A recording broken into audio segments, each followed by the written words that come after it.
DualShock sound off like you got a pair. Sir, all units of the Nintendos are rallying behind the Mushroom Kingdom banner, sir. Your secret weapon, Mario Kart, awaits deployment at your command. Reports suggest the Xbox Alliance is preparing a surprise Halo drop. We cannot let this become another four-man fiasco. Send in the exclusive titles, engage with graphical superiority, and for God's sake, protect the snack supplies. Sir, understood. But sir, flagrant propaganda is already spreading. Soldiers are questioning. If we play this, then we must... Stretch that, Private. I've heard the chants, and we do not ask, and we do not tell in this corps. Sir, respectfully, sir. How will the front-on assault be any different from before? We don't even know the nature of the surprise Halo drop. Well, thank you for the tactical input, Private. Now may I be in charge for a second. In this corps, we adapt and we overcome, and we have a secret weapon, and that is intel from one of the other side. That just may put an end to this conflict.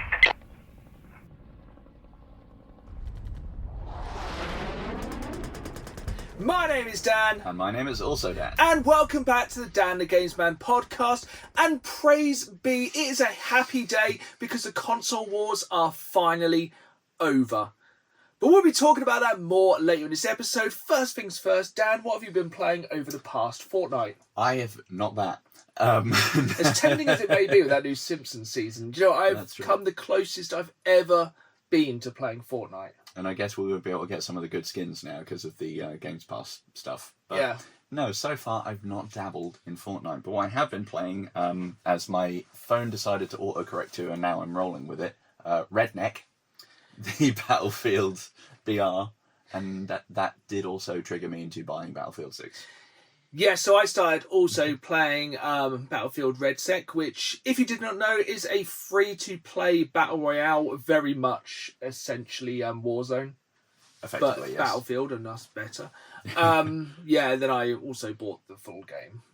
It was a gateway drug, effectively. It's quite funny because when I first bought my PlayStation 4, it's because I went around my friends and played Battlefield 4, and then instantly bought a PS4. Yep. Though I think I vaguely remember at launch it didn't really work. Like, it was fine, then they patched something and basically broke the game for a week. Yeah, I'm actually very impressed because what's it been, about 2 or 3 weeks since Battlefield's dropped now? Yeah. And it feels fairly stable. Yeah, like I'd say 90% of the time it's pretty smooth and behaves. Yeah, I'd say it actually runs like a game. Like, yeah. I've had very little in the way of shenanigans. I did get run over by a car and ended up going through the world, which is quite entertaining. That's probably what would happen in that situation. I think so. How have you been getting on with RedSec? Bit of a learning curve just because I've, one back. Bit of a learning curve, which goes like that. I'd call it a learning cliff. Basically, yeah, there's like, here's the intro, and also now just get sparted off. Yeah. But yeah, it's fun. I'm getting to grips with it. I'm finding my niche a bit more. Strangely, I found the Gauntlet is quite a good mode. I prefer Gauntlet because, yeah, I think they kind of recommend you cut your teeth on Gauntlet, which is squad of 4 versus squad of 4. Winner stays on. You go through to the next round, and you have an ultimate winning squad. I feel like because you get much more respawns in that, because obviously with RedSec, once you're down, unless your teammate, so you're either in teams of 2 or 4, aren't you? Yeah. Unless you get revived by your teammate or get a redeploy, which are the loudest things known to mankind. Stealthy. It's just like Siren Head, just screaming, so everyone knows exactly where you are when you set them off. But yeah, I think with Gauntlet, at least you get way more respawns, because you essentially get it's a timed round rather than except some of them I think are one death. Yeah, there's especially I don't know whether it is just the last round or whether it just shuffles it, but there is one I think that it just shuffles. Yeah, because there's one that if you get a full squad wipe, that's it, that squad is done and it automatically eliminated, which is kind of cool. Yeah, it's kind of cool. There's like loads of things to think about with RedSec. Like, it's definitely worth. This is a little tip if you didn't know. If you down somebody, don't shoot them when they're downed. Melee them, because it marks every other one of their squad mates on the map. Then, which is incredibly useful. And yeah, it's one of those games. I think I need to get more into RedSec because basically since I got the full game, I was like, Conquest. Yep. It's just been mainly Conquest, and also going to use the C word. I have been playing Casual Breakthrough. Ah. The So other I'm C gonna word. have to beep something. Yeah, so I've been playing Casual Breakthrough because, I'm 40-something. I work 40-something hours a week.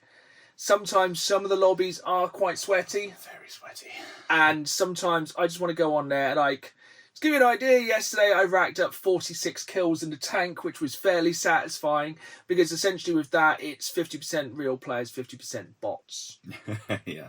Who a lot of the bots seem to be very interested on what the end of a barrel tastes Bots like, what's this? Oh, it's a tank barrel.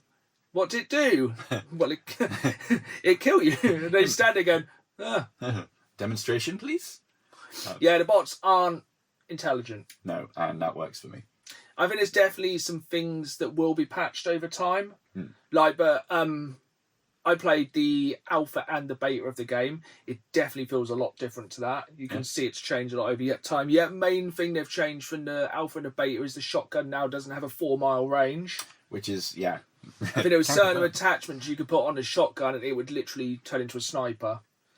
Even though that's one of the things I'm most happy about this game is the snipers. Oh, yeah. I feel like they are way more balanced, except for the rangefinder at the moment. Rangefinder. I've not unlocked it, but I was looking through the attachments and was like, once I get that, ooh, spicy. Am I right in saying, basically, once you get that on, you don't have to figure out sort of... Yeah, it then has no bullet drop. Yeah, you just go, oh, there they are. This is where I'm pointing. Tap the gadget, and then it just auto-adjusts effectively. Yeah, but the thing is, with a sniper, as soon as you fire it, you are lit up to everyone. Yes. And I think it's just a classic Battlefield thing of, it's rock, paper, scissors, really, isn't it? Mm-hmm. If you're on the ground, you could get killed by a Jeep. Jeep gets killed by tank. Tank gets killed by helicopter. Helicopter gets killed by plane. At the moment, plane gets killed by small arms fire. Because the only thing I'd say in a minute, the helicopters are weak as paper thin, aren't they? Yeah. You can literally take out a helicopter with a machine gun. Which you probably could. I imagine so. But when you're playing 128 player games, there's a lot of machine gun fire for a helicopter. Yeah, you're busy trying to get a bead on a whirling angry seagull, effectively, and then some squad comes around the corner and goes, you. But I think it's definitely got the Helldivers mentality of it's pure cinema all the time. Yeah. Whatever happens, I saw a really funny clip of somebody just trying to fly a helicopter who'd never flown one before, and they're just bouncing between buildings on this Manhattan map, and it's just collapsing everywhere. And it's obviously they're having the worst day ever, but it's just hilarious just watching these buildings just caving in because it has the full Frostbite engine destruction back, and it's very good, isn't it? Yeah, I think there's even the destruction on there seems to be quite natural and dynamic in as much that there wasn't even anything actively going on when I was on a building last night trying to get a bead on someone, and then some damage that happened earlier, the building went, not feeling it right now, just went, no. Just a bit of roof I was on collapsed. That was I think I have couple of favourite moments from the destruction so far. There's one where Baser's playing Red Sec with an entire squad. We're in a building and it just got hit by artillery and the floors came down like that, so that each floor, I was literally just dragging one of my squad mates down the stairs to each floor. Eventually got to the bottom where he got crushed, but I managed to get out of the building. Then another I was like, oh, what's that? It's an artillery shell. That was pretty cool. There's another one on Red Sec where it was my squad one side of the road, a parking garage, and these people the other side of the road in another multi-story building, and we were just pinging shots across each other. And in the middle of the road was a tank, because you can get tank drops in Red Sec, but if you get the tank, it's basically game over, isn't it? But no one would let anyone get to this tank. Glorious. And once again, the artillery shells came. I do also really like that PTFO really is very on there. So play the flippin' objective. Oh yes. I was on with 3-man squad last night, and we weren't managing to take a point, but we were causing so much havoc for this one team that they were getting both their tanks on it, and they were so distracted with Alpha that the rest of our team got all of the other points because we were just being such a little pain in the arse. Yeah, you can really, really be annoying in that. And I'm here for it. Spite is my main motivation. What's your main class, would you say? Well, usually it would be assault, but I've actually found support is now my go-to. Okay, so I'm mainly engineer because I both love and hate tanks. If there's a tank on the map, I will kill it. If there's a tank I can drive, I want to be it. That is fair. Yeah, I'm either very anti or very pro tank, depending if it's our tank. Yep. I have found, though, if I'm getting pinned down by snipers, assault is my go-to because I like that you can get a second primary. I just bust out with an assault rifle and a marksman rifle, like, I will take you all. Yeah, I quite like, there's a sniper in that building. Simply remove the building. It's incredibly satisfying. But yeah, it's undoubtedly taken a lot of our time. Yes. And we will undoubtedly be streaming it very soon on YouTube, so you can see how we talk a big game, but probably suck. Yes. But yeah, anything else? It's been quite consuming. It's cooked my brain. I wrote down a list because That's always okay. go. I think I know one we might have both been playing, and we'll just mention it for the first time this episode, but not the last time. I jumped back into Vampire Survivors. Yes. Because we finally got the crossover we never knew we needed. And what would that be, Dan? Well, it's the Vampire Survivors Balatro crossover. Just two of the games that have taken the most of my time over the past year and a half, 2 the years. Addiction special. Yeah, it's very good. It's a free add-on to the most value-packed game of all time. Vampire Survivors game, it's under £2. All the DLCs are like £1.50 or £2. Yeah.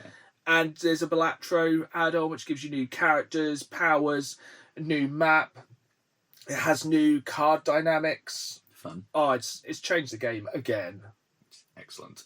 And I can't remember if we mentioned this last episode or not, and I've not corroborated it anywhere since, but apparently there is even more Castlevania Vampire Survivors coming. Yes, supposedly. I think supposedly they've laid out a roadmap of like 5 add-ons and extra bits, and then there's 2 more that are greyed out. So I think there's like at least 2 undisclosed pieces of DLC coming to it. Fancy. And a standalone, which we'll get to later. Yes, which we're very excited about. Outer Worlds 2, that I've been playing. Yes. See, that was my coin toss when I went to Battlefield. It was like, do I really want to buy Battlefield, which I bought on the day the Outer Worlds 2 dropped on Games Pass, but everywhere I go, I am literally surrounded by Battlefield. Everyone I work with is talking about it. Every YouTube advert is it. Every waking moment I think about it. So yeah, I can't escape it. So I am very excited to jump into that, but I'll let you say about it. Yeah, so I've only played the prologue mission so far, and I've been faffing around, sort of really trying to RP it more than usually just go, I'll pick these stats, but then I'll just do whatever. Yeah. So I've basically made Space Indiana Jones. Perfect. Which has already made unique bits in dialogue and options while faffing around in this mission. And I really do not remember the first Outer Worlds being as silly. This one is already like just tickling my funny bone in fun ways. See, I think it was quite a humorous game. It definitely had more a Fallout New Vegas feel than Fallout 3, which is fairly obvious. But yeah, I'm enjoying it so far. It's very fun. Yeah, there's a lot of shenanigans going on, and you get some nice little obvious sort of foreshadowing of how choice systems will work in the game just in that opening mission, with like 2 members of your squad being like, oh, but we could do this or we could do that, and like, and so far I've chosen a way that does not go well for the rest of the squad. That's really surprising. Yeah, and I mean, it's not really a spoiler because it's in like the first 40 minutes of the game. The obvious betrayal happens very quickly. Obvious betrayal is obvious. Yeah, it's like, oh, this person seems a bit funny. Rest of my squad are going down very easily. This fancy agent, bad person. What a surprise. So, yeah, definitely going to be carrying on with that one. 100%. It's one I'm definitely going to jump into very, very shortly. I think the last thing I've been playing this week is just carrying on through Alan Wake 2. Nice. I'm falling off it a little bit. Mm-hmm. I think some of the sections, slight spoiler, where you play as Alan Wake, are a little bit drawn out. Okay. I feel like it's very much drawing the mystery on longer than it probably needs to. I feel like it needs to pay off a bit. And there's a couple of bits later on where you do go backwards and forwards quite a lot. Maybe I'm just being impatient with it at the moment. I'm going to try and keep going through it, but it's just like, it seems to be kind of adding more to the mystery rather than kind of unraveling anything. Okay. And sometimes I do think it's trying to be weird for the sake of it. And am I right in saying that it's the character and the vibe is very kind of Stephen King inspired? Very Stephen King, very kind of X-Files, very Twin Peaks. Yeah, that kind of tracks then to me, because like anytime I've tried to read Stephen King, it's been like, can you get the hell on with it, please? Yeah, you can basically tell exactly what's going to happen, but it's like going, oh, and it's like, yeah, we all know what's going to probably happen, but let's just kind of let it. I feel like the pacing's not fantastic. Mm-hmm. I think I'm probably up to about the halfway point, but it feels like I'm about a quarter of the way into the story. Yeah. It's just giving you lots of fluff. Yeah, and some of the puzzles are a bit, just not very articulate. Yeah, obtuse, that's the word I'm looking for. Yeah, just kind of annoyingly annoying. Yep. Stuff where you can't, like, intuit it out. It's just like, okay, what is going on here? Why do I have to rub this sandwich on a cat? It's got like some of the kind of the Silent Hill. It really reminds me of some of the Silent Hill puzzles that are like, why? Well, you won't do this. Yeah, but yeah, still enjoying it. We'll probably still carry it on. That's fine. But yeah, I think Battlefield was the all-consuming force. Yes, I have been playing more Ball X Pit, which is fun, and I don't know if I can get away with the other colloquialism. No, probably not. Yeah, not on this one. You'll have to wait for the X-Rated podcast coming soon to our Discord. Little tiny plug there. More information. So follow us on Facebook, Instagram, TikTok, YouTube, etc. Google Plus. I think the last thing I have been playing is, I'll just say it every week, I've been still playing Deep Rock Galactic Survivor. I'm glad I'm sat down. Nearly up to 48 hours. Yeah, boy. So yeah, 2 days of the year I've played that game. Kind of no regrets. Kind of sometimes I sit there and think, this is just the same. I go, do you know what? It's my coffee morning game. Battlefield's too extreme at like first thing in the morning with a cup of coffee. Yeah, you don't have time to like reach and drink or anything during Battlefield except that respawn, but then you're like, bah, bah, bah, bah, bah. Yeah. And you also like that trying to hit the button. It's like, you got a timer. It's like, no. Yeah, so somehow Deep Rock Galactic I find more relaxing in the morning. Oh, that's fair. But I actually forgot, going back to Vampire Survivors, how extreme it is. It can get very hectic. Because my wife was sitting next to me playing it, and she was like, what is going on? What even are you on there? And I was like, well, it's obvious, you know, there's snakes and vases and, you know, there's crosses flying around and then there's a giant... She's like, why is the screen filled with crabs? I was like, well, it's a boss wave. It's like fairly obvious. She's like, what are you even meant to be doing? It's like... Making less crabs. Exactly. It's one of those games, if you haven't played it, please go... Well, if you're listening to this podcast and haven't played it, you haven't been listening correctly. I feel like Ponk will need to give us some sort of partnership or sponsor at this point. Should we just jump into the obvious news from there then? Yes. So we're going to jump further into the ID Xbox Showcase, which was an indie game showcase over the past 2 weeks. But soon as... I don't think it was actually announced there. It might have been. But the crossover, once again, we didn't know we needed. But, oh, praise the gaming gods. It exists. Warhammer Survivors. Taking two of our favourite things in the world, Warhammer, Vampire Survivors, Bosh. Put it together For the goodbye Emperor. time. It's... Oh my god, I think it is actually in the same engine of Vampire Survivors. It's a cross-collaboration from the people who made Vampire Survivors and Warhammer 40k Bolt Gun. Nice. So I think basically because licensing is why it's not just an add-on to Vampire Survivors, because... Let's not beat around the bush. It's Vampire Survivors with a Warhammer skin. Yeah. It's standalone. But it's also the Warhammer Old World universe and the Warhammer 40k universe. Yeah, so you can have your big clanky Space Marine 40k Grimdark, and you can have your Magic Fantasy spell slinging boys. Yes, you get like Amazing. the best of both. Very fun. I'm interested to see if that will then also get updates mixing in other stuff. Like if you can be like, what was it? Malleus Caldio or whatever, just punching Dracula in the head.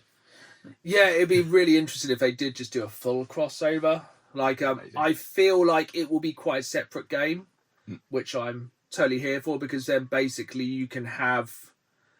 It'd be interesting to see if they kind of do good versus evil. So like you're a space marine or an Eldar or an Imperial. I know there's Imperial Guard.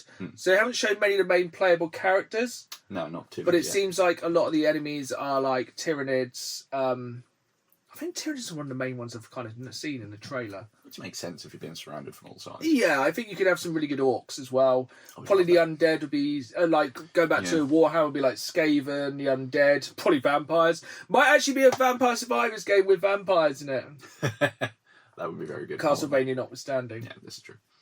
Yeah, incredibly excited. I'm very hyped for that. One. Yeah, that's my most anticipated game of 2026, and that's crazy. It'll probably be like a 5. I hope it is like.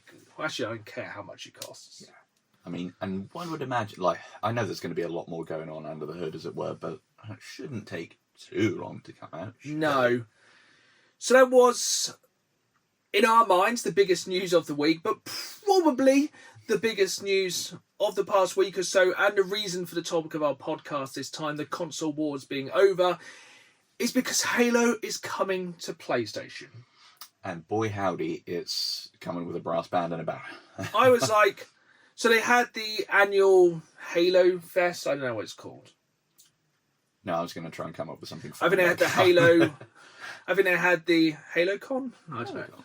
They had like the World Championships of Halo. Halo, is it me you're looking for? That's a good one. There we go. And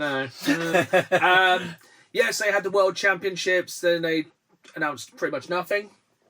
Standard. And then right at the end, they announced Halo Campaign Evolved. Yep. Which is a full remake of the first Halo game campaign. And I think that's the important thing to say. I think it is just campaign, isn't it? Yes, I believe so. So I kind of thought they might have gone with, we're just going to port the Master Chief Collection over to PlayStation. Yeah. Do a Gears of War, a Forza, and just give them like a little taste. Yeah, same thing. Bit polished from the original, but Yeah. Oh, no. I know, it's coming out on Xbox and PC as well. Yeah. But it's like, I think it's like the final bastion of like Xbox exclusivity going over to the competition. Yeah. But oh boy. It looked good. I'm like, I don't need to play another version of Halo 25 years later. And I was like, yeah, looks good. I think I remember we were at work when you saw that, and like you said similar. It's like, do I need to? And then like 20 minutes later, you had side-by-side comparisons. Like, ooh. Because it's like, when you are playing the Master Chief Collection, obviously you can press one button to go from OG Xbox graphics up to Xbox One graphics. Or Xbox Series X now, because they keep updating the graphics, and they keep doing 4K graphics. Yeah. I can't, Like HDR stuff. graphics and stuff. Yeah. But this looks like a whole different beast. It's mental. It It's looks definitely very good. like a remake and an upscale rather than just like a bit of a reskin. Yeah, it's definitely, you can see there's new character models. They said they're going to improve some of the AI. I think there's a lot of basic, they're adding a sprint button. It didn't have a sprint. It didn't have a sprint button. Master Chief just moved at a speed. Which is, but I don't know, it's, if you are a gamer and haven't played the original Halo, What you do. yeah, seriously. But yeah, Have a word. absolutely incredible. I hope we can get another Halo game at some point. I actually liked Halo Infinite. That one I've not played. I thought it was all right. Is that? That's not 5, is it? 5 is just 5. I can't remember. Yeah, Halo 5 was Halo 5 Guardians. Halo 4 can get in the bin. Mm-hmm. I hate Halo 4. Yep. Really hate it. So yeah, very excited for that. But there's a lot more news. How much news have you got? I've got lots of little bits of unrelated things. Most of them have a bit of an overarching theme. So if you have more stuff from the Xbox gubbins, feel free. Well, what I'll do then, before we get on to, because I have the entire ID Xbox showcase, which I watched the 60-minute show, and I've made some notes on the games I'm most excited for. There was a lot of games. But first, we're going to talk about quite a lot of Pokemon stuff. Oh, yeah. So, first things first, Pokemon TCGP has added Mega Evolutions, which is very exciting. Oh, yeah. Also, so still playing, have basically played Neon since day one, which is quite interesting considering there's now also an event where you can get some of the promo cards from the first season. Nice. Which, have you seen that? Not yet, no. It's well worth jumping in because some of these cards are hard to get. Well, I think it's your last chance ever to grab those cards. FOMO. So that's very exciting. So that's been updated. That's very good. The new Pokemon game, XY? ZA? Don't know. Not the hype I have for that game is non-existent. But it's sold 5.8 million copies since launch in its first 2 weeks, making it the 5th best-selling Pokemon launch of all time. Yeah. Well, I suppose at this stage, if you've locked into buying a Switch 2, you're going to snap up every new bit of IP to make it worth it. But you're probably asking, Dan, what are the top 4? That's a very good point. So, 5.8 million for Pokemon A, B, C, D, F, G. Then Brilliant Diamond and Pearl sold 6 million, so just pipped it to the post. Sword and Shield also sold 6 million. Mm-hmm. Coming in at number 2, we have Pokemon Legends Arceus, or Arceus, however you want to pronounce it. I think the best Pokemon game of the past decade, hands down. And then somehow the best-selling Pokemon launch of all time. Oh. There's not even a Game Boy game in the top 5. Let's go Pikachu. No. Fudge. Pokemon Scarlet. Qua? Yeah, Pokemon Scarlet on the Switch. So it goes to show the power of the Nintendo Switch. Fair. Because it's just a behemoth. You wouldn't think there's that many people buying Switches. Oh. Which leads me on to this next crazy bit of news. Nintendo have sold 10.36 million Nintendo Switches within its first 6 months. Which is more than the PS5 or the Switch did in their first 6 months. Mental. So it's pretty much the first 6 months the best-selling console of all time. I think one of the things that made it like gate-kept also probably helped boost that in as much as the pre-orders at first. You could only get them if you had like an active Nintendo. Yeah, Online I think that's one of the differences. It's been one of the most successful launches for consumers ever. And I think that probably helped tide in because if you're It's already crazy. playing and you're on board, you're like, ooh, I can be part of this It's exclusive crazy. club a bit more. If you actually make enough consoles, people will buy them. What? Listen, that's right, Xbox Series X and PlayStation 5. If you actually make stuff, people can buy it. That doesn't sound right. You must be Yeah, so I guess correlation and that's... causality. But yeah, final thing, sticking with Pokemon, we've kind of covered this many times over the past few months, the constant battle between good and evil of Pokemon versus Power World. Read into that how you want. So obviously Pokemon tried to patent capturing things and using them as a third person in a battle. That patent has been denied in Japan and America. They are arguing it. I think rightly so. I think that's a good thing for game creators everywhere. Yeah, because I think we said before. I mean, that would also cover things like Dragon's Dogma, which is not anything like Pokemon. But Yeah, I think it's just. I think it's ridiculous, and I'm glad it's been thrown out. yeah, I'm happy it's been squashed. Even though Power World is such a blatant rip-off, Oh yeah, I still enjoy it. yeah, it is. It's absolutely blatant. Yeah, it's hilarious. But yeah, back to you. So this one is one of the biggest stories I've found. If it is true, it's mainly speculation at the minute, but it's coming from a lot of sources. Speculative. And it is about a potential delay. Would you like to guess for what game it could be? It's Grand Theft Auto, isn't it? It's Grand Theft Auto 6! Yeah. Why will you not just let me book my annual leave? I know, right? So it got pushed back, and now it's May 26th, but now... Because I think there's at least 3 different studios, I think like London, Bangalore, and somewhere else, and there's been mismatching reports coming from it that they're potentially struggling to meet that date. So far, they're still aiming for it. The website has been updated, and it's still saying 26th of May. But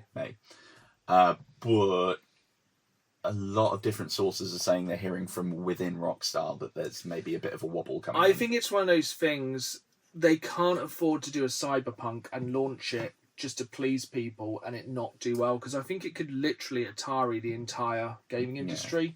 If the most expensive game of all time comes out and tanks, it could genuinely destroy the entire industry. Yeah, we're going to just have somewhere in New Mexico filled with copies of GTA 6. Yeah, so, yeah, take your time, Rockstar, on that one. Yeah, if it has to be like next September, but it works. Yeah, but just tell us when. Give us, like, at least 4 weeks' notice for annual leave purposes. Exactly. Hey, past Dan, this is future Dan to you, but also past Dan to the listeners, and future Dan to the last time I did this future Dan. I've gone cross-eyed.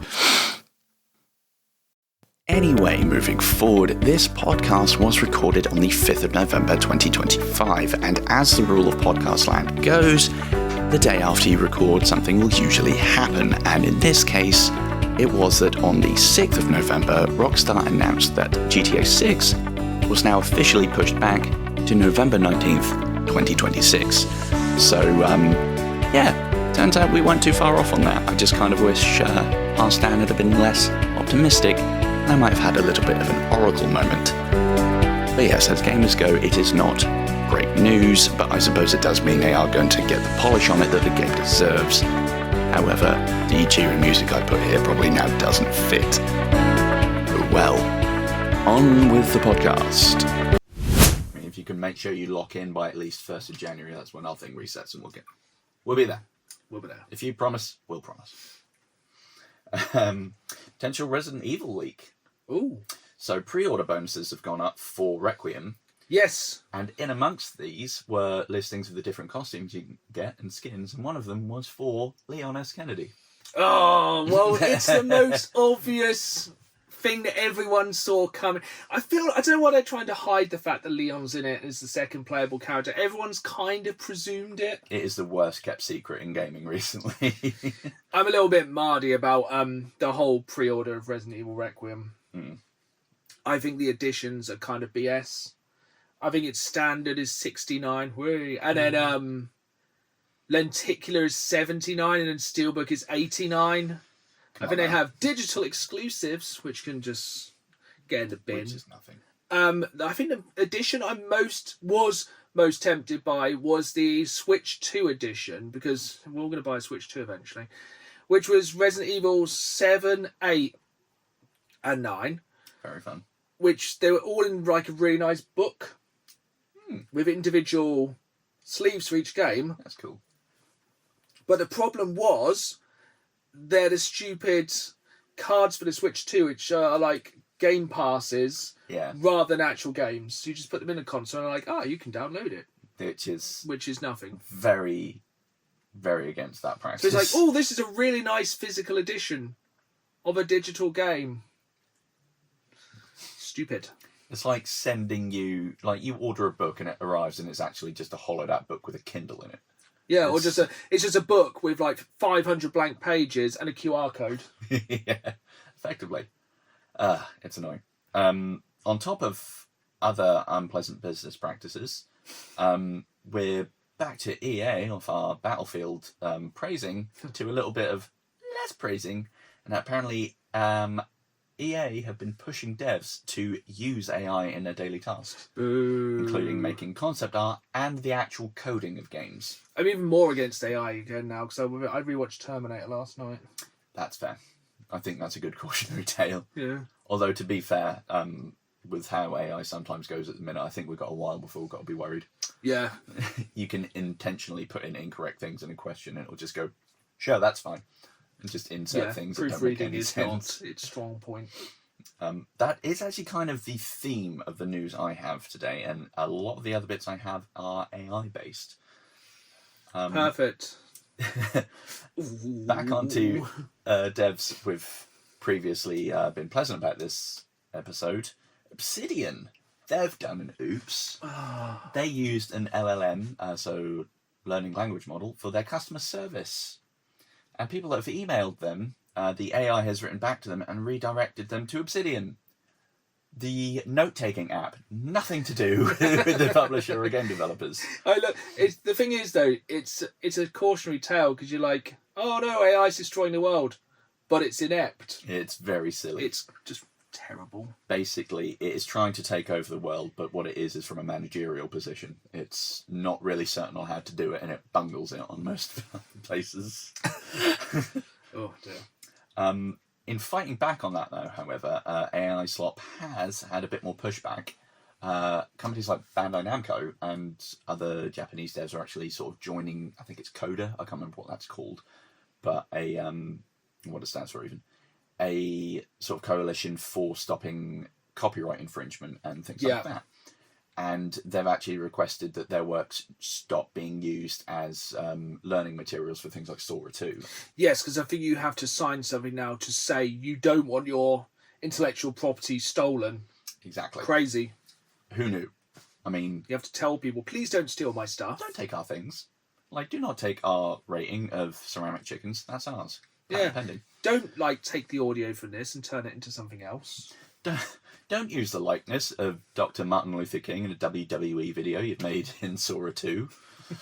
As funny as it is. That's the only thing I do find funny. It's quite funny. Not the Martin Luther King one, just the wrestling ones in funny. They're hilarious. The wrestling Sora ones are really good. Like the Hulk Hogan at Greg's one. Incredible. I think I saw CM Punk like getting absolutely taken out by Stephen Hawking, which I didn't see coming. Yeah, so that's a good use of AI. Not everyday life, just everyday stupidity. Just silly things like to break up the doom scrolling with just absolute shenanigans that are nonsensical. Yeah. My current favourite one of the AI slop is chiropractic videos where they just quite good. absolutely body someone through a wall. Some good Roman Reigns ones of those.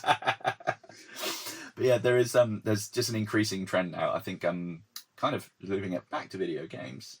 Zelda Williams, Robin Williams' daughter, has been like, please stop sending me videos of my dead father. Yeah, that's just grim. That's very strange. Like, have a word, I think she was literally like, have a word, people. Yeah, because whether it's coming from a good place or not, it's weird and... It's very Black Mirror. It's creepy as all hell. And bringing people back from the dead using AI is weird. Yeah, imagine like in her world, getting a video from her deceased dad going on about skiddy toilets.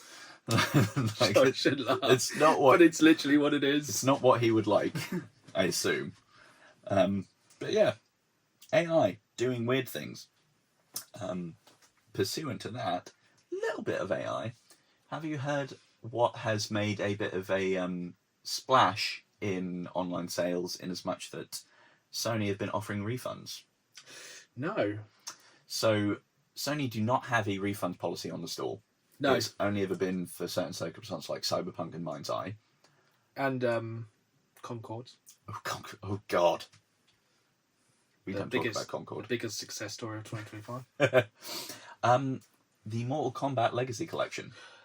Oh yes, I did see this. So I think people that have been wanting to enjoy the game but maybe didn't play it originally, especially in the arcade cabinets, not knowing about the AI being able to preempt your inputs and read what you were doing. You can't turn that off. It's been such a faithful remaster, basically it's made it unplayable. Which is so tough it's unfathomable. So tough it's unfathomable, as well as problems like input lag as well. So take input lag versus it being able to read what you're doing and counter everything. People are like...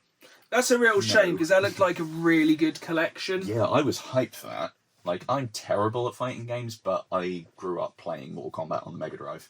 Yeah, Ultimate Mortal Kombat 3 on the Mega Drive is my jam. Mm-hmm.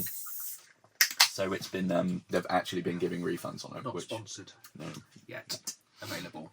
We'll sell Soul for Monster. And also this Call of Duty Black Ops 7 branded monster. Which is coming. I don't even know what call it is. It 7's coming? Yes. Because I still think there's cans in the wild for Black Ops 6. I would not be surprised. But 14th of November.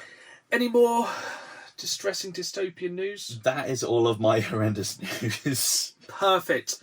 Let's move on to something slightly less horrific, and that was the ID Xbox showcase of indie games. Whoop whoop. Even though some of the I should I'll try and be nice. So first game, there's some very much Dan games in this, especially for you. So the first one was, I don't know if I pronounced this right, is Agni Village of Calamity. I'm on board already with that title. So it looks like, I think it's Korean, I could be wrong. It looks like a Korean horror game, but it has a real Claire Obscure vibe to it and an epic soundtrack. Nice. It has So it's a third-person horror. It looks very Silent Hill, very... It seemed to be a theme of this indie showcase was the horrifically grim monsters. We've got the classic dummies that move in weird ways. No. But a new horror, which we never knew we needed, a monster which its face is in its crotch.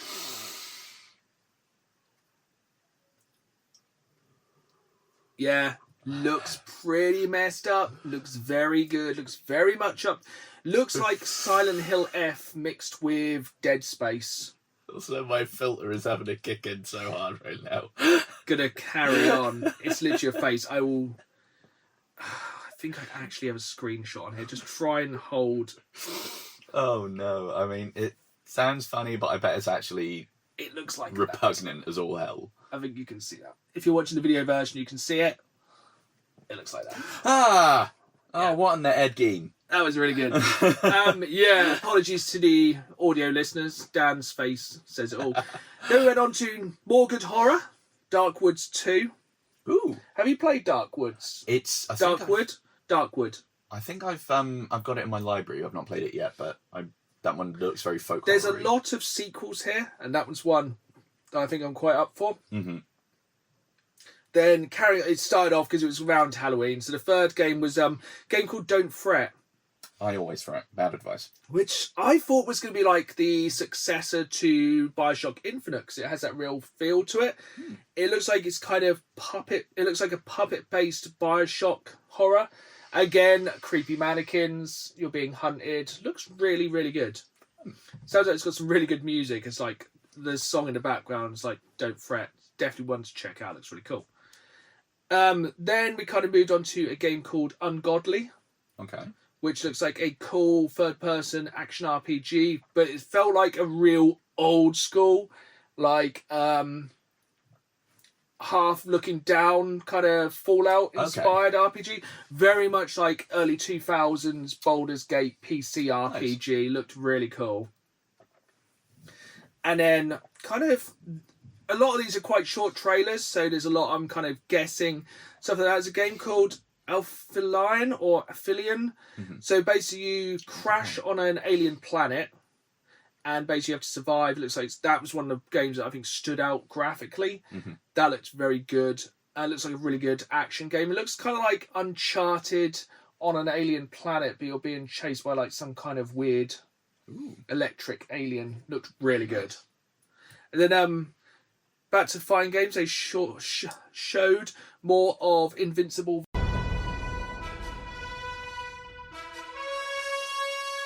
Versus, Nice. which looks really good. And also there is an a closed alpha coming the end of this month, which you can sign up for now. So go and just search that online. They're doing a closed alpha for that, which I think will be interesting because, like you said earlier, I also suck at fighting games. But they are fun. Yeah, so they are fun. That looks really, really good. They showed some more characters. They showed Monster Girl and Robot. Nice. Yeah, it looks really good. I think I'd definitely play as Battle Cat, though. How could you not? So that's shaping up to be really good. I think there's a couple of really good fighting games coming out, even though, like I said, I suck at them. Then, I feel like this could be our new addiction. Uh-oh. A game called Monsters Are Coming Rock and Road. So essentially, it's a tower defense game with a moving castle battle station. So it looks like you basically add more and more turrets and upgrade as you go. And it looks like you're driving down like a road and monsters are coming from every direction. It looks like tower defense meets Vampire Survivors meets everything we like. So I'm presuming it's a roguelike. That sounds fun. It looks really good. Sounds like being kind of stuck in traffic in Milton Keynes.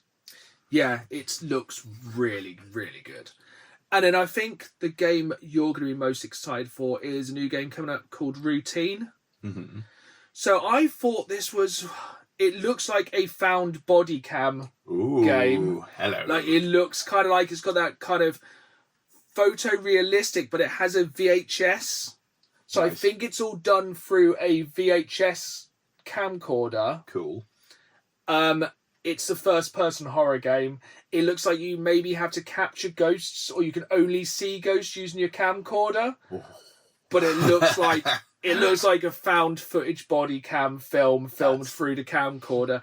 It is coming today. Games Pass, day 1 on December 4th, and it looks terrifying. That'll be my nightmare before Christmas. Excellent. Yeah. And then there was other games. I'm just going on about the ones that I think looked interesting. It's well worth watching a full hour. Next game called Egging On. Egg. Which basically looks like I am bread, but I am egg. And excellent. I can't tell from the trailer if the birds really like the egg or really hate the egg. But yeah, it's essentially, obviously with the bread, I think if you fell on the floor, it was like, bread spoil. If you're an egg, egg break. Egg go bloop. I wonder if you can then like squidge along as just like... It showed it like falling onto a frying pan, like cooking. I could see that could be really annoying. Yes. So like the penultimate game, a game I think which has been out on Steam for quite a long while, TCG Card Shop Simulator. Oh yeah. Which I thought had like official, I think people may have modded in official Pokemon cards on Steam. Oh. But they're obviously like meant to be Pokemon cards. So you could basically, have you seen it before? Yes. So you could basically like buy packs of cards, you decide to ever sell them, or you could buy booster boxes, split them or sell them as a pack, or you can open them all up, get cards graded, sell them off.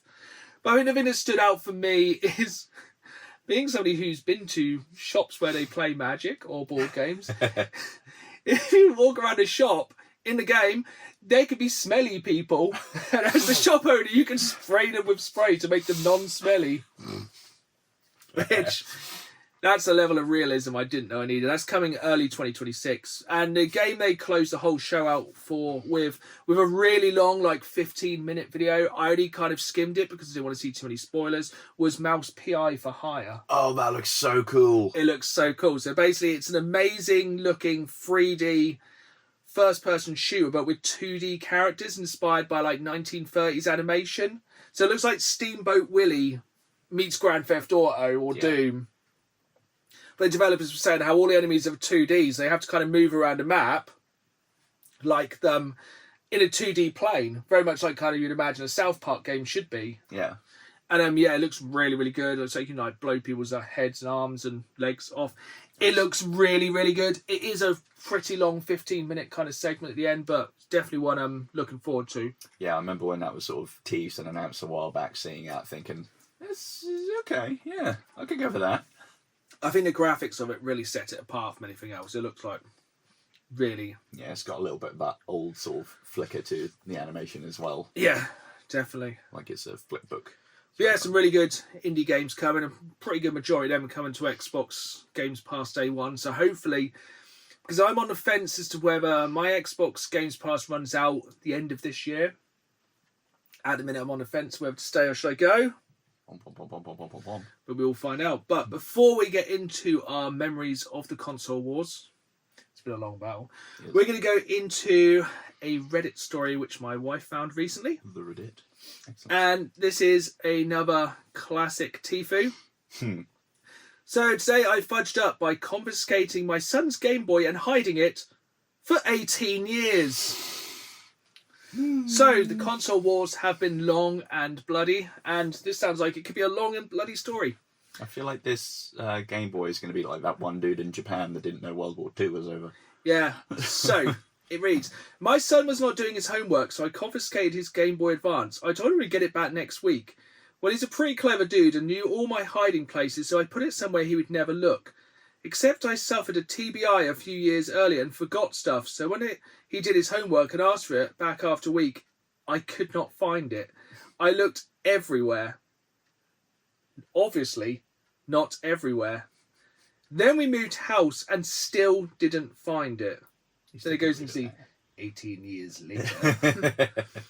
They have put it to be read like that. I was donating some coats I had not worn in a long time, and in the pocket of a Viennese trench coat from the 1930s, I found it, his Game Boy Advance, and turned it on, and it worked.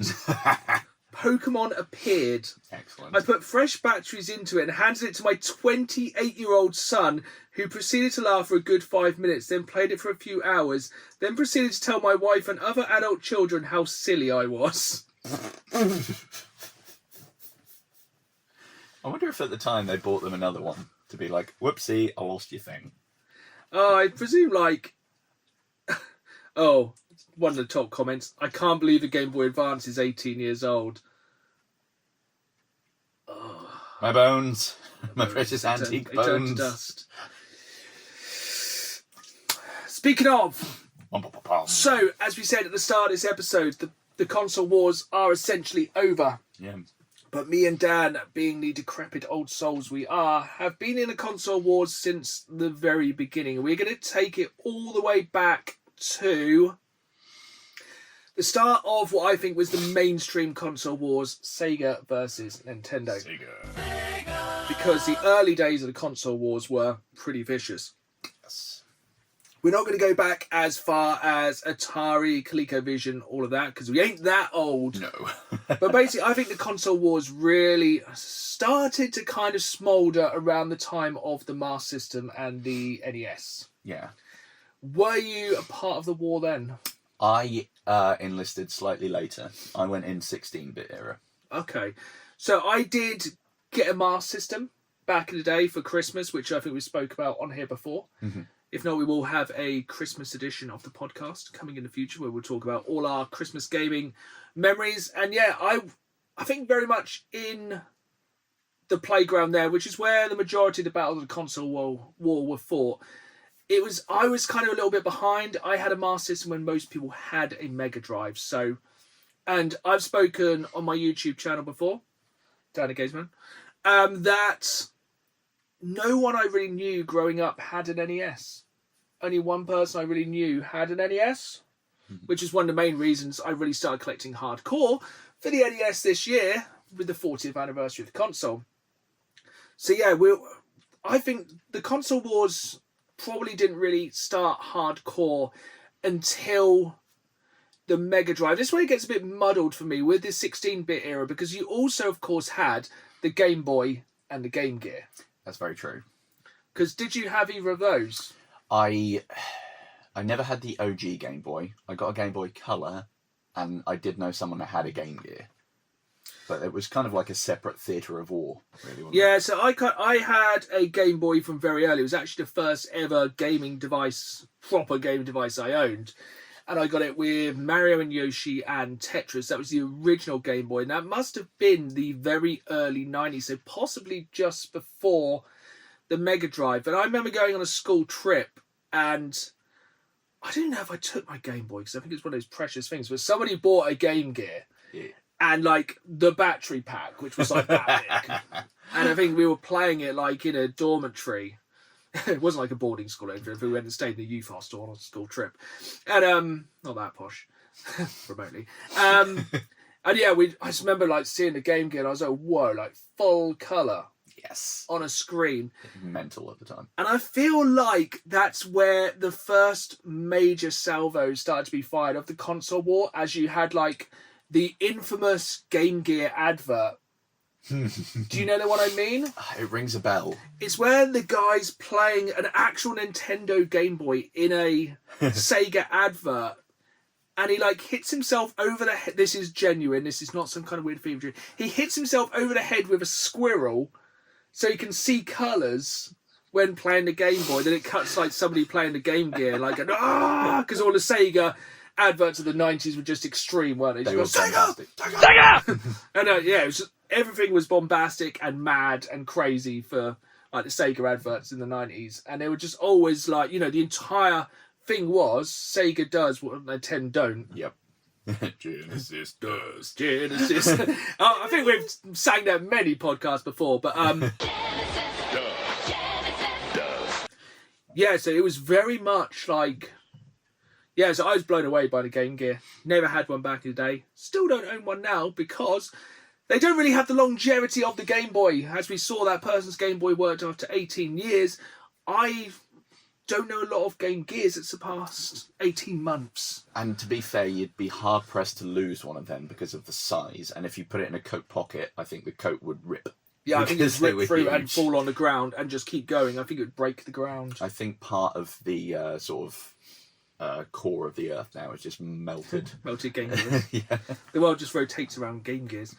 So yeah, so moving on to the 16-bit. So we had the Mega Drive, or Sega Genesis, for our American cousins, and the SNES. Yes. I was Mega Drive. That was my side in this particular war. I think we've touched on it before. Sort of in the early days, Nintendo didn't have much of a foothold in Europe. No, I knew my cousin had a SNES, and I played. So it was all cousins that had the 16-bit. One of my cousins had the SNES. I mean, the only thing I ever played on it was Super Mario World. Didn't like it at the time, and Donkey Kong Country, Nice. which I did not gel with because I didn't really like platformers back then because I suck at them, still kind of do. So I got to a point where I was good at them, and now if I go back to side-scrolling, I'm like, what? Where's my third dimension? I get very confused. My other cousin had the Mega Drive. I'd go around there, play Sonic. My favourite game to play was definitely Jungle Strike. Yes. Which I know, ironically, was on the SNES as well. But Jungle Strike, Desert Strike, Nuclear Strike, Micro Machines. Yes. Classic. Oh.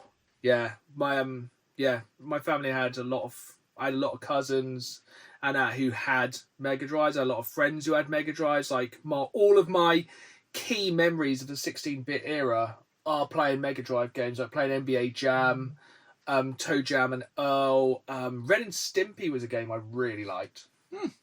Really solid 2-player side scroller. And yeah, I know you had a pretty healthy Mega Drive collection, just to bring back that.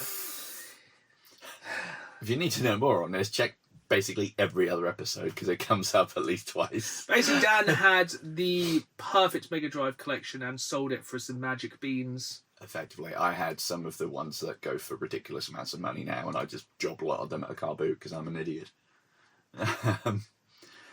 Hindsight 2020, and apparently I also poked out my eyes. So yeah, it happens to the best of us. That's how all of this started. I sold my Master System, and then I had FOMO, and then started up again, and then it went wrong. No, it went right. Depending, it was a real diverging point. Yeah. I think along, like you said, with the ad campaigns, a lot of people really consider that generation where it did heat up. And I think as well as that, you had Mario and Sonic really being sort of figureheads for it. Yeah.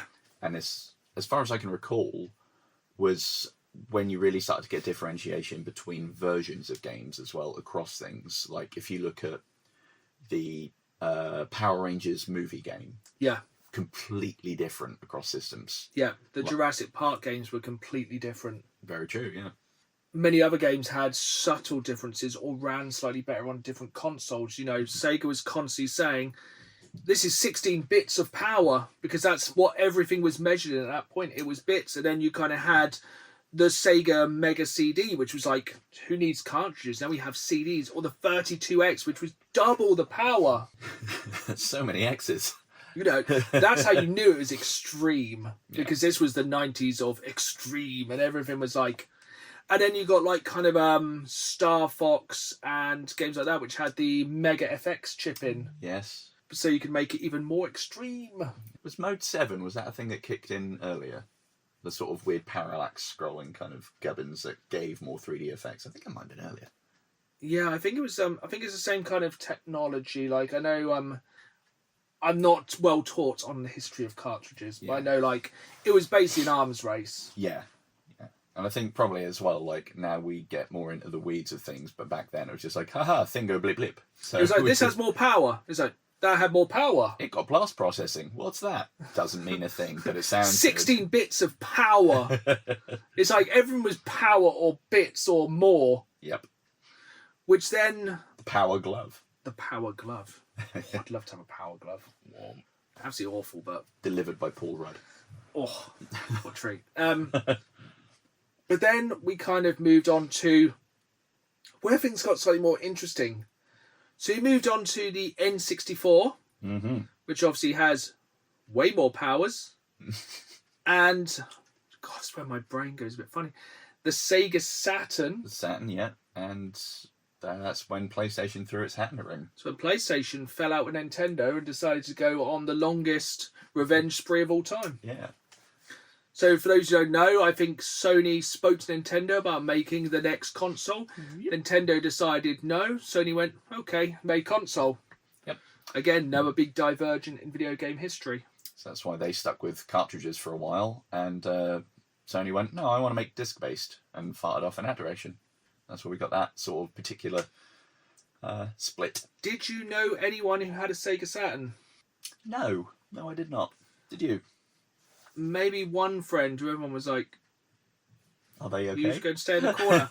He was always a very much Sega fanboy. Okay. And he carried it on until the end, which is coming soon. Not his end, the end of Sega per se, but spoilers. He was hit with a Dreamcast. Yeah, so basically the two main players then were the N64 and the PS1. Yeah. Or the PlayStation, for those who want to get finicky. Yeah, because at that point we didn't know there was going to be more. No, so just PlayStation. And then we got more of our 3D polygonal nonsense. Yeah, it's a weird time to go back and play games of that era because the 3D was just kind of coming into its own a bit more, but the consoles weren't quite there. Yeah, they didn't really know how to deal with it. Like 16-bit used it perfectly for the side-scrolling 16-bit graphics, surprisingly. But as soon as you start to put them in 3D, you get something like Star Fox, which looked okay in 16-bit, but then, especially with the PlayStation, which only had 32 bits, and the N64, which had 64, some of the differences were noticeable. But also, because the PlayStation was on a CD, you could get FMV, which is full motion video, on the console, so you could get some actual video content. And more in the way of audio, so you could get full songs, and you could get more in the way of voice acting. I think one of the standout bits for me that makes it a bit funny is the difference between Tony Hawk's on PlayStation to N64. On N64, you just got small compressed loops of songs. So on the PlayStation 1, you got the full version of Motorhead Ace of Spades. And on the N64... And don't forget the Joker. You know, the famous line that everyone sings. The Ace of Spades, the Ace of Spades, repeatedly. No, it was just don't forget the Joker. Repeatedly. Which is really what you want to be hearing, I suppose. It's very much like the difference between Resident Evil 2 on the PlayStation and the N64. Yes. Again, night and day. And that was a real big thing when some PlayStation games went to the N64. Noticeably, probably Resident Evil 2 and also Wipeout. But we are kind of talking about the console wars. We could go into the history of video gaming in the future. Which side were you on?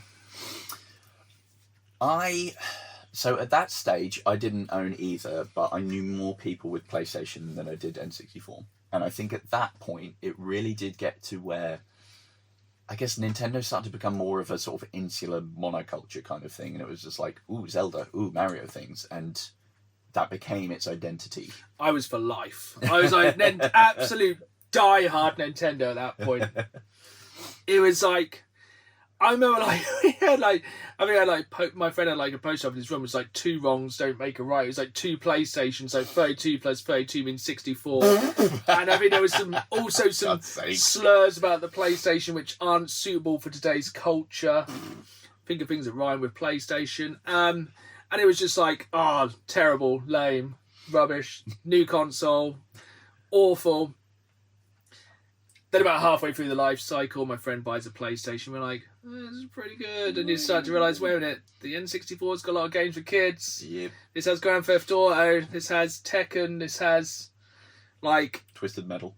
Violence and swearing, and it's getting pretty cool. We're becoming teenagers. It has Dead or Alive with boobies. Yep. We're like, oh, this is pretty cool. But then Conkers came at the end of the N64. We're like, whoa, swearing. That was pretty great. But yeah, I was N64 about halfway, then kind of flipped. And I think that was where, for me, a little bit, the kind of schoolyard rivalry started to die a little bit. I think at that point it was becoming more... I think gaming itself was starting to grow up at that point, because the PlayStation was becoming so much more of popular culture rather than this geek nerd thing that was kind of pushed to the back. Yeah. So I think the kind of petty rivalries were kind of dying down a little bit, and it was more like, okay, we're gamers now. Yeah, it become its own thing. Rather than bickering between nerds about Star Wars or Star Trek. But yeah, unfortunately, moving on, all wars must have casualty, and with the next... It sparked up again, I feel. Yeah, so basically after the Sega Saturn came and didn't really do a great deal. It did, but kind of in our world, on our war front. Yep. Nothing. This particular battle. The Dreamcast kind of came. One of my friends owned it. No one cared. It died. To this day, I don't know. Wait, no. I may have played a Dreamcast at like a gaming expo. That was it. Looking back, a lot of these are hindsight. Like, now I love the Dreamcast. Great console. Great arcade machine in a home. Yes. Back then, stupid controller. It was weird. Have you ever tried emulating Dreamcast? Yes. It's a faff. Yeah, I can imagine. It's a strange console, but that's kind of why I love it. So obviously the two main players then. We had a new competitor. New kid on the box. A very big box. With the Xbox. Yep. And for me, at that point I was still N64. Mm-hmm. I never got a PlayStation until very late, and I only picked up a handful of games which weren't great. Yeah. I just kind of got it because I think it was like Christmas, there was nothing out. It was like, oh, the PS1, tiny PlayStation at Woolworths, like 100 quid, 4 games. I was like, yeah, not bad. Filled a gap until the Xbox came out. I remember going to Electronics Boutique one night, late night shopping, and playing a kiosk of Halo, and I was like, this is a game changer. I hope in 25 years I can get a Super HD remake of this. Imagine what we'll be playing in 25 years. It's like, oh, it's the same game with good graphics. Not that we're very much up for that. Yeah, it absolutely changed for me. I'd started to play a bit of old school PC by that point. Cool. So I was like, this is like a PC that doesn't cost thousands of pounds. And it really seemed to be more of a home PC console rather than the GameCube then, which I felt at the time was a bit childish. It had a weird vibe, didn't it? Being a big purple box. With a carry handle, like a with a lunchbox. Fisher-Price controller. And its little funny disc. I'm talking of all the things we fought back then. Obviously, looking back now, we all love the GameCube. It has an incredible library. But back then, it was like, I don't want to play as Mario anymore. No. I want to be Master Chief. Didn't that get Resident Evil 4 way before anything else? Yeah. Which was pretty cool. Like a year and a half before the PlayStation 2, I think. Mental. And yeah, I never got into PlayStation 2 at the time. Really? Were you? I was full on PlayStation 2 at that point. I only ever dabbled with Xbox at like System Link things or going around people's friends. Yeah. I think the first time ever playing Red Faction. Oh, that's a series that died but was great. That was on Xbox. I remember playing that. That was very fun. But I was fully PS2 at that point. That was my kind of college years, and we were very much PS2 for Guitar Hero. Clean. Xbox for System Link Halo, 2 CRT TVs. Yeah. WWF Raw on there. Love the original Xbox. Far Cry Instincts. With the map creator, we made like a map which was basically, once again, had a name which isn't suitable for today's audience. Where basically we made a mountain map. We had to come down it, get to the bottom while being hunted by the predators. Nice. It was sick. That's very fun. It was probably the best. And also, yeah, it was pretty good. See, I was 100% Xbox then. And that generation, because I was very much at the discovering, going out and drinking, that was very much like something to do while drinking. Fair. Or to do when you get back from drinking. Or before drinking.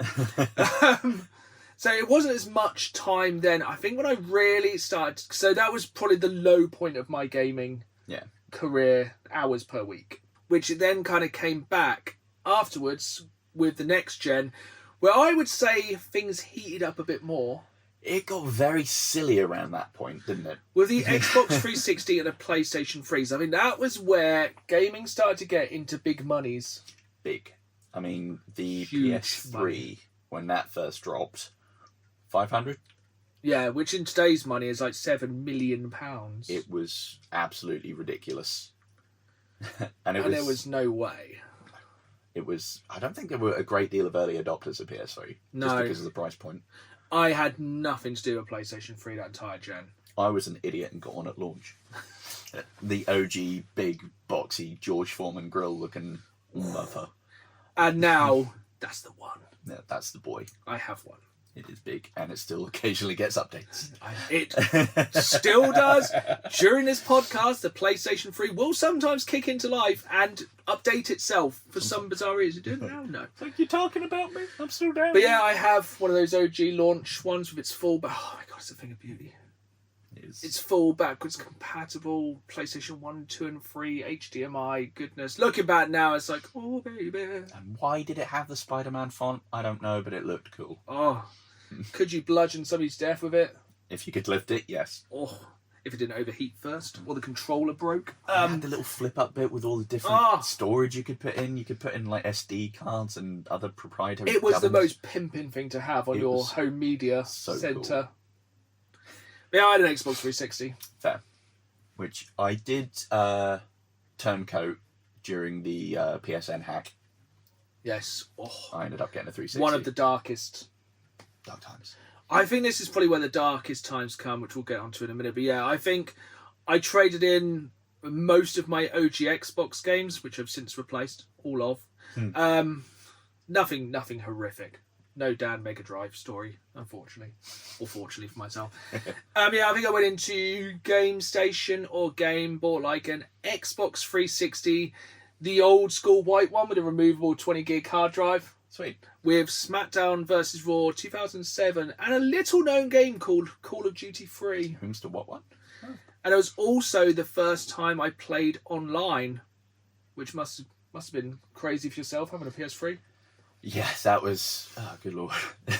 For some reason, my household was very late on getting internet, so I had a PS3 for a while before even getting internet. Yeah. And then when I jumped on there, it was like, oh, what? Yeah, but I feel like Xbox Live was way ahead. Far and away. Even the download architecture was so much better on there. Oh, Xbox 360 was a dream for like online gaming, downloading DLC, indie games. It was so much better. Yeah, like the random stuff that would just, the indie things that maybe weren't even properly quality checked, but just popped on there, like Doritos Crash Course. That was actually random stuff like that. It was just, for me, there was absolutely no competition. Yeah. And obviously we had the two main kind of big things that happened during that time was the yellow light of death and the PSN hack on PlayStation, where no one could even use their PS3 online for 6 months, was it? Yeah, it was something mental, really long. And the yellow light of death, which killed most of those launch. Did it kill yours? Thankfully, no. I got, because it was quite later, I got the black Elite one a while later. Oh no, your PS3 launch. Oh, the PS3. No, that survived for quite a while afterwards. I did end up getting a Slim. Yeah, which I think most people upgrade to the Slim. I actually mainly use a Slim now because the fats are infamous for overheating. Yeah, it does sound like a Boeing.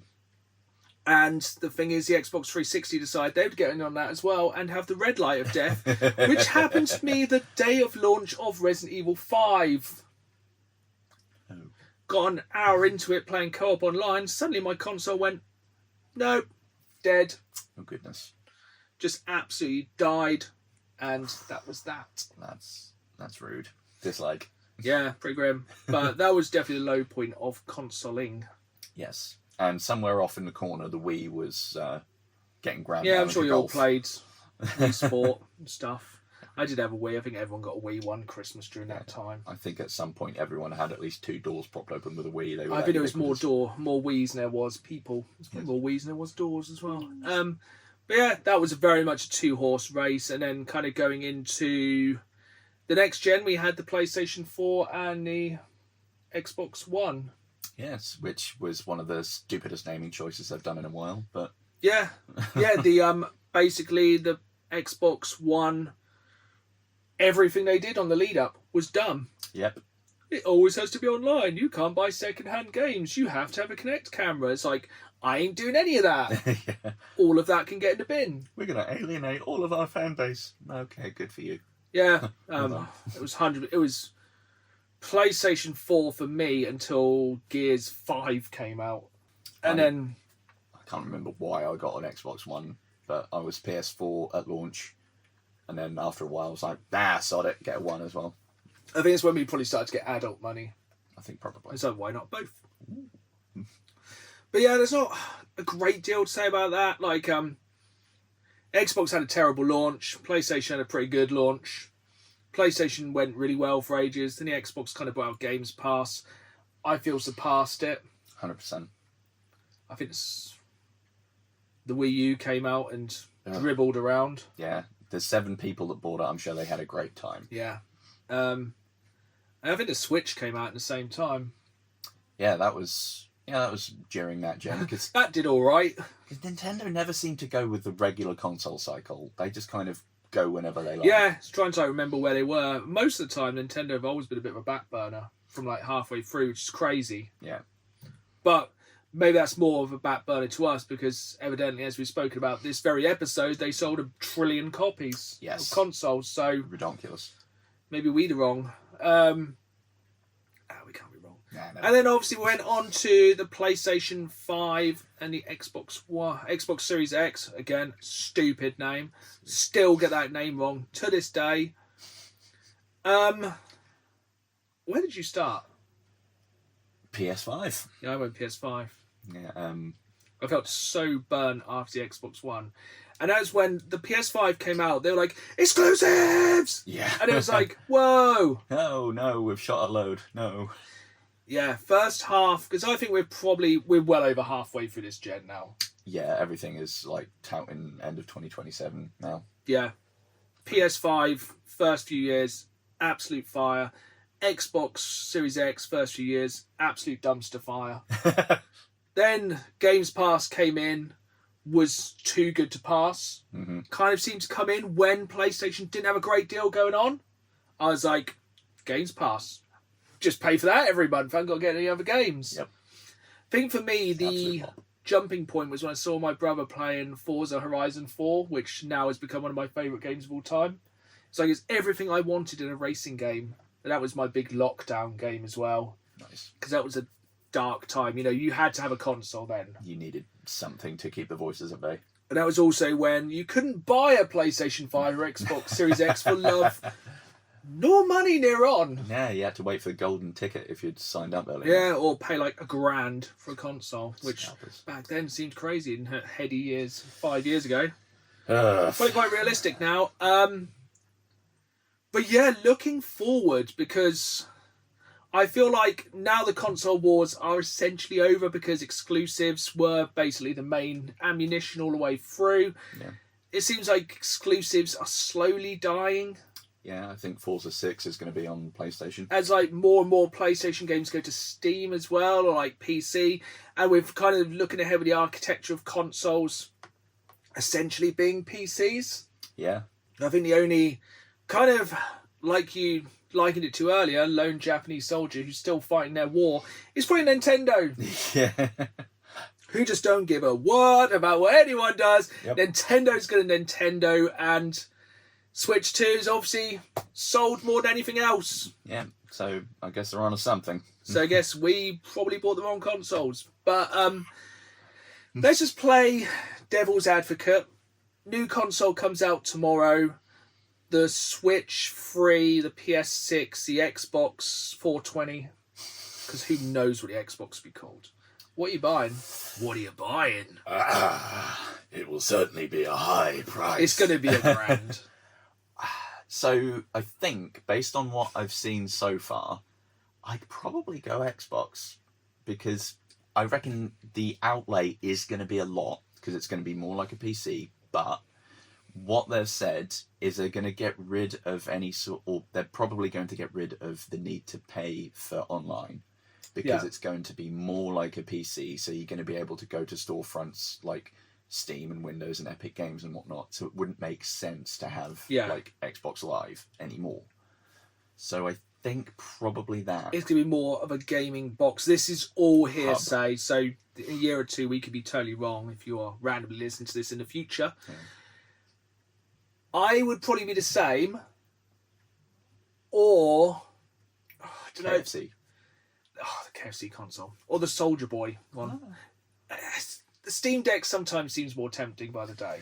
Very much true. Steam Deck 2 Electric Boogaloo could really blow everyone out the water. I think so. But I feel like if Xbox do what we think they're going to do and basically make the most powerful gaming machine, and I do say gaming machine rather than home console, because the portability doesn't bother me as much. Yeah, same. I think it's going to be more about the architecture of the console, and if it can kind of play Steam games and Xbox Studio games, which I think is way more what we're heading towards, I think it could be better. And if Games Pass sorts itself out.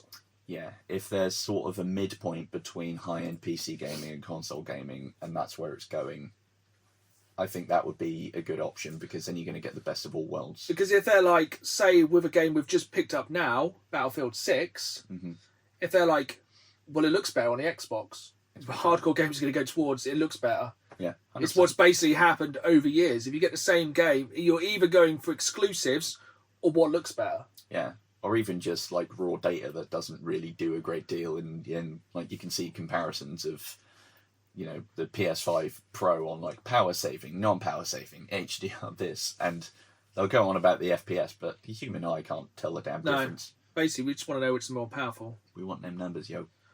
But somewhat ironically, what did you buy Battlefield 6 on? PlayStation. And the main reason and the main thing Xbox need to sort out is their online party chat, because at the minute it is party chat. It is awful. The architecture of Xbox Live is one of the biggest downfalls of Xbox in recent years. How they messed it up when they were the PlayStation gold party standard. system, perfection. It works. Any time before now, PlayStation party, absolute rubbish. Now Xbox, awful. Yeah, trying to get into a game with people. Nope. Yeah, it's actually pushed us both to like kind of go to PlayStation for all our online gaming. I mean, it's really not fun sending someone an invite and knowing they've got approximately 0.3 seconds to hit it before it disappears into the ether and they can't get into the game. Yeah. But yeah. It's stupid. Console wars are probably far from over, but for now, at least we've got a ceasefire. Yeah, I think we're just going around and we're having that armistice. Yeah. For now. But we have one last thing to do on the podcast this time, and it is questions from you lovely, lovely viewers. And the first one comes from Maya Emily 2925, and they ask, what is your favourite game or special edition in your games collection? This is where pre-planning would have really come in handy. So I'm a big fan of collector's editions. I like to get the big specials. I think one of my favourites would either be Fallout 4 Pip-Boy Edition, because it came with a Pip-Boy. Sassy. Which is really cool. And you could then put your iPhone in it and literally use it to do all the menus in game, which was totally not needed, but totally really cool. So probably either that or the God of War Ragnarok special edition, which came with the hammer, which is over there, which I don't want to reach for, because then for you visual viewers, you'll just get a screen full of crotch. Like that monster. Yes. I think mine, very low key, but actually, now that I think about it, was pretty cool. Dishonored 1, and it came with a set of tarot cards. That is quite a nice set. Is it like a cardboard box? Yes. Yeah, that's a pretty cool collector's edition, good. actually. I I do like like that one. I think the collector's edition is kind of a dying art, sadly, at the moment. Yeah, it's all just digital art books and gumph. It's like, I want my tat, thank you. Yes, I want my cool stuff to put on a shelf. Yeah, I don't want digital downloads. I want a steel book with a little medal in it. Thank you, Black Ops 2. That was very nice of you. Which leads us on to a really good next question from Neo Sprites, who asks, what is the one game you absolutely wanted but got away?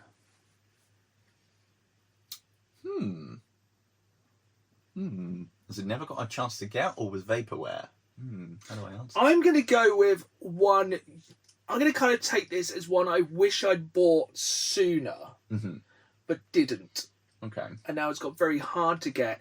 And it kind of goes well into the special editions. A lot of these are going to be big special editions. I could talk for a whole podcast about retro games I wish I'd bought many years ago when they were like pence. Yeah.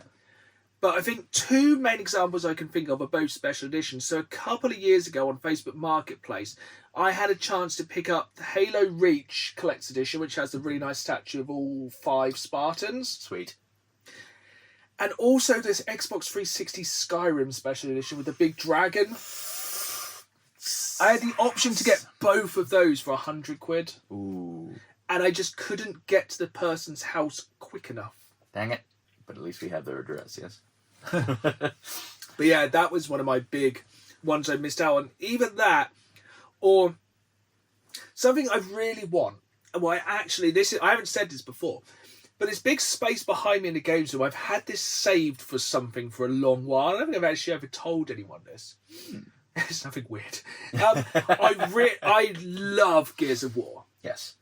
And I would really, really like a full-size Lancer. That would be so cool. And at one point, they were selling them so cheap. You could go into Game Station or Game and pick up these Lancers for I think they were down to £20 at some point. And now they're in the hundreds. I just want I don't want one to... Don't get me wrong, I would take any Lancer. Retro Lancer, Chainsaw Lancer, any of those, even a Hammerburst. Yeah. I don't really like the ones that have the weird skins. I know you can get a bright pink one. Yeah, no thank you. And you can get a gold one. I want the one that looks like it's in game with the bloodstained chainsaw. That's what I wanted to hang there. That would be very cool. Like that side I have the sword from Zelda and various other things. I have a good collection of Gears of War merch. But I'd love to have a full-size Lancer. I wish I'd bought one when they were cheap. It was just I'm never going to have anywhere to put that. Flash forward. I think mine would either be the special edition of Oblivion that came with the actual metal septim coin. Yeah. Which has been very cool. Or, even though it was completely over the top, one of the... which one was it? I can't remember which one. One of the Call of Duties that came with an actual remote control RCXD. It's Call of Duty Black Ops. It's just up there. A what? Yeah, so that actually comes with an RC car which has a camera on. It's fun. Incredibly cool. I like the Call of Duty that came with the night vision goggles. Very so fun. I mean, make collector's editions mad again. Yep. Make them crazy. Do all the ludicrous stuff that you're like, I don't need that, but it's cool. It's like sometimes I forget what's in some of these special editions. I have one up there and I was like, that has a signed John Cena picture in it. It's WWE 2K15. Yeah, signed picture of John Cena. That's super cool. Not digital skin. I feel like to talk about collector's editions in a future episode. We'll do a little bit of show and tell for you visual viewers. Try and find some examples of the weirdest ones as well. Oh, I know what the weirdest one is, but that's a story for another time. So we have one final question here from Jam That Turbo. Great username. Is there any time that your collection has felt overwhelming, and what did you do to overcome that feeling? More shelves, I would assume. Damn it, you ruined the punchline. It was... It's add more shelves. Literally, I will stack and run out of room. Add the NES shelves. They're just very keep cool adding more shelves. It's not the healthiest answer. Sometimes collecting can be quite unhealthy. There was a time when I was definitely overspending. I definitely have to budget. Definitely have to be slightly more picky with what I pick up now. Okay. I think collecting can be very overwhelming very quickly. I think it can really get out of hand. Yeah, it can add up quite easily. I think it's one of those things, as long as it's not affecting your day-to-day life, or affecting relationships, stuff like that, the all joking aside, as long as it's not having that much of a negative effect on your life, then it's kind of fine. I think sometimes it's very hard to walk the line between collecting and hoarding. Yes. I think at one point I had a lot of doubles, and I was like, why have I got I'd sit on stuff and go, oh, I'm going to sell this in the future for many monies, but then I couldn't barely get in the room. Yeah. I'm like, that's when it starts to get, it's not neat in here by any means, but a lot of this is organised chaos you cannot see on the screen. We can see it. There's many things. This is organised chaos, and there is a long-term plan which I will be discussing first on a Discord, which you can join in the link below. It's exciting. But yeah, we have got big news coming. It's just sometimes you just got to kind of look at your collecting and really think about it. Yeah. But it is a tough one. Yeah, And I'm very lucky to have the space I have, but it is a finite space. It is running out. I have become more picky with what I pick up. But yeah, I still would like a giant lancer. But yeah, that's about all the time we have left this time. Stay tuned. We do have some special podcasts coming up in the next few weeks. So keep an eye. We did our Halloween special last week. So go back and check that out if you haven't already. And the next episode will be our Call of Duty Black Ops 7 special, where we are going to try and hammer through that campaign in 7 days so you don't have to. It's been really annoying now, so I want to play Battlefield instead. Yeah, kind of. I started the campaign on that yesterday. It's good.